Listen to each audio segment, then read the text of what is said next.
What's up, guys? This is Hyro from the Grind Fitness Training Systems, and today we're going to talk about strength programming.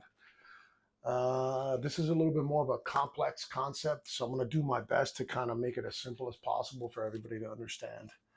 Um, so when you're doing the strength programming, there's a bunch of different things you got to kind of play with, and it's a combination of load, reps, speed, timing. There's a bunch of variables that go into play when it comes to strength and conditioning. So the first thing we want to understand is what's called the central nervous system. Okay, everyone knows what the central nervous system, but when it comes to strength programming, you got to think of the central nervous system is how much muscle recruitment can occur in order to do an applied strength profile, whether it's a squat, a deadlift, a box jump, whatever it is how much actual muscle recruitment that you're going to need in order for you to be able to accomplish that task, whatever that is. And one of the biggest things that people have a tendency to confuse on is the difference between CNS and actual muscle hypertrophy. So CNS, and this is a little diagram that I showed, basically meaning that the nervous system is able to recruit more muscle tissue in a shorter period of time for the acquired outcome or whatever activity that you want to do. Where if you get hypertrophy or bigger muscle, basically you just have bigger muscle to be able to move more weight. So that's the biggest difference between the two. Most people kind of confuse the two, where they think one is the other, and they're actually dramatically different. And that relates depending on how you actually lift. So whether you're doing power, whether you're doing strength, whether you're doing hypertrophy, or you're doing metabolic conditioning. So the biggest factor you want to understand is the CNS part, which is extremely important. So the lower the rep count, the more you're going to need CNS, or the more CNS is incorporated. And then the higher the rep count, the more you're actually doing muscle building. So it just kind of really depends on what your objective is, and you want to do a little bit of both. So you actually want to oscillate these type of programs. Now, when I say oscillate, that means that you're actually kind of rotating each individual program depending on where you're at and what it's called a macro cycle or micro cycle. It depends on how complex you want to try to do your programming. The more advanced you get, the more specific you have to be, the more you have to do like deload weeks, the more you have to do X amount of time on one particular strength profile. It just depends on where you're at and where your fitness level is. Um, so I'm going to go through these strength profiles in the simplest form here. I'm going to switch sides over here. So if you do the rep count of power, the biggest plus is going to be your CNS, and basically you got to think of frame, bone structure, makes you sturdy. Strength, higher rep count, a little less CNS, a little bit more emphasis on like tendon and ligament strength. And then you have hypertrophy, which is just basically trying to do micro trauma to the muscle tissue, get bigger muscles. So it really depends on where you're at, depends on how many rep counts you want to do, it depends on what you're doing.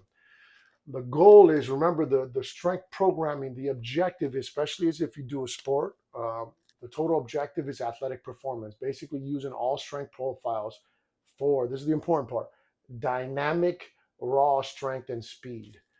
What happens is that if you only lift, sorry, I'm going to keep switching side to side. If you lift only, what's going to happen is, yeah, you get stronger in the gym. But if you don't do athletic performance or train for athletic performance, then your actual sport is not going to get better. So we have to do a combination of three. Remember, us as combat athletes, is the ultimate goal is the sport. That's the heavy lifting. All this other stuff in the gym is going to be injury prevention, muscle recruitment for you to get better at your sport. So with my program, or if you're part of the program, I don't really do metabolic conditioning. The reason being is your actual sport, whether it's grappling, striking, kicking, whatever it is going to be the metabolic conditioning, which is going to be 20 plus reps. So you got to think of it this way. It's like I do legs so that I can get faster. I do legs so that I can get stronger. When I'm actually doing my sport, that's when I do like a higher rep count, whether it's a lot of kicks, whether it's a lot of squeeze and grappling. It just really depends on what you're actually kind of striving for. So I also put down here why rotate the strength programming. The reason being is that you can't stick on power, you can't stick on strength, you can't stick on hypertrophy. The only one that you can do consistently would be metabolic conditioning, because that's going to be your actual sport. But these you want to rotate. So 1 to 4 weeks here, 1 to 4 weeks here, 1 to 4 weeks here, and you're going to oscillate them because you want to build your bones, get your CNS stronger. But at the same time, you want to increase your tendon and ligament strength. But at the same time, you also want to increase a little bit of muscle tissue as well. So the reason why you want to oscillate all three is because, again, the idea is to support the actual sport, which is, in your case, grappling, striking, kicking, Thai boxing, whatever it may be as far as combat sport. The goal is to get better at that. So all these strength profiles are to support that. Okay. One thing that's extremely important that you also got to understand is cognitive ability.